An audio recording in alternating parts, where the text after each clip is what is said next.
قدیم بائبل کا ایک خطرناک جادو، ایسا سفلی عمل جس میں پھنسنے والے شیطان کے اعلیٰ کار بن جاتے ہیں۔ اس جادو کا تعلق فرعون سے کیسے جا ملتا ہے؟ آج کے دور میں میڈیا، انٹرنیٹ اور فلم انڈسٹری اس جادو کے زیر اثر کیوں ہو چکی ہے؟ اور یہ جادو اسی دور کے لوگوں کو اس رنگین دنیا میں کیسے پھنسا دیتی ہے؟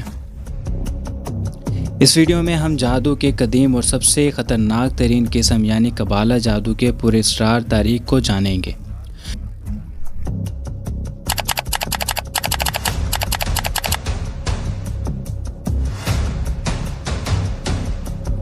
ہماری اس دنیا کے متوازی اور یکساں ایک اور دنیا بھی موجود ہے جہاں خیر اور شر کی جنگ مسلسل جاری ہے اور ہماری آنکھ اسے دیکھنے سے قاصر ہے۔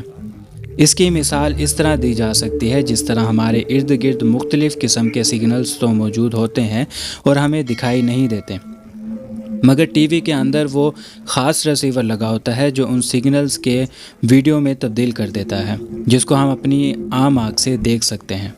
اس طرح ہمارے اندر اگر وہ صلاحیت پیدا ہو جائے تو ہم شیطان کی دنیا کو دیکھ سکتے ہیں کہ کس طرح ان کے اندر بھی ایک دنیا آباد ہے جسے قبالہ جادو کہتے ہیں۔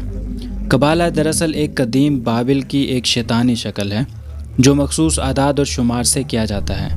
اس جادو سے بڑے لوگوں کی دنیا قاصر ہے تو بظاہر جو خوبصورت نظر آتی ہے مگر اندر سے اتنی ہی خطرناک نظر آتی ہے۔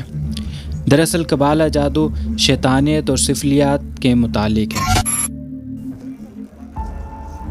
جس میں مختلف نشاور چیزوں اور جادوئی عملیات اور ہپنوٹزم کے ذریعے لوگوں کے دماغ اور سوچ کو کنٹرول کیا جاتا ہے۔ یہی وجہ ہے کہ قبالہ جادو کو دنیا کا سب سے خطرناک جادو مانا جاتا ہے۔ قبالہ جادو کی ابتدا بابل کی ہزاروں سال پرانی تہذیب سے ہوئی اور جادو کی اس قسم نے اتنی ترقی کی کہ آہستہ آہستہ یہ ایک خفیہ مذہب میں تبدیل ہو گئی اور وقت گزرنے کے بعد یہ ایک تہذیب کی شکل میں ڈھل گئی، جبکہ کچھ محققین کے مطابق بنی اسرائیل سے ہوئی تھی۔ تاریخ کے مطابق جب یعقوب علیہ السلام فرزند حضرت یوسف کو مصر کی حکومت عطا کی گئی تو آپ نے اپنے تمام بھائی اور رشتہ داروں کو مصر بلوایا تو وہ سب ادھر آ کر آباد ہو گئے۔ اس وقت کے لوگ جادو کے فن میں کمال رکھتے تھے۔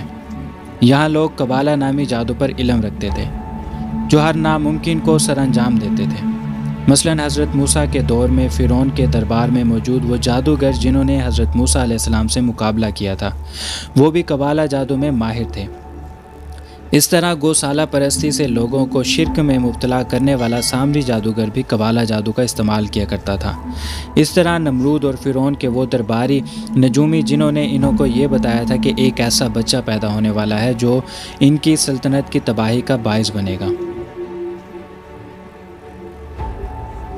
لیکن ایک وقت ایسا آیا کہ حضرت موسیٰ علیہ السلام کو اللہ نے حکم دیا کہ وہ اپنی قوم بنی اسرائیل کو فلسطین کی طرف ہجرت کر جائے، لہٰذا حضرت موسیٰ کو سمندر کے راستے مصر نکل گئے اور فرعون سمندر میں غرق ہو گیا۔ حضرت موسیٰ بنی اسرائیل کے ساتھ فلسطین میں آباد ہو چکے تھے۔ بنی اسرائیل میں کئی برس گزارے تھے اور قوم فرعون میں رہے تھے اور ان کے اندر غرور و تکبر اور جادو کی وجہ سے دنیا پر حکمرانی کے حربے آ گئے تھے، اس لیے فلسطین آ کر رفتہ رفتہ سرکش اور نافرمان بن گئے اور مصری جادوگر لوگوں سے سیکھے گئے قبالہ عملیات کو اپنے مقاصد کے لیے استعمال کرنے لگے۔ بنی اسرائیل نے مصری جادوگر بھی اس سے بھی زیادہ مہارت حاصل کر لی تھی اور اپنے دشمن اور مخالف کو نقصان پہنچانے کے لیے استعمال کیا جاتا تھا، یہاں تک کہ حضرت سلیمان کا دور آیا۔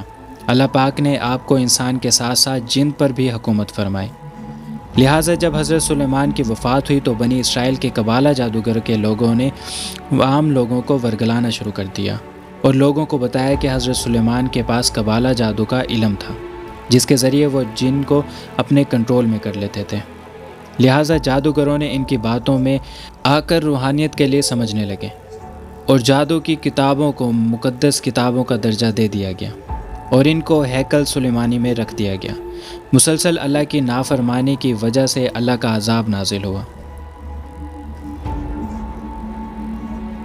اور یہودی ریاست پر بہت بڑے بڑے حملے کیے گئے جس پر ہیکل سلیمانی مکمل طور پر تباہ ہو گیا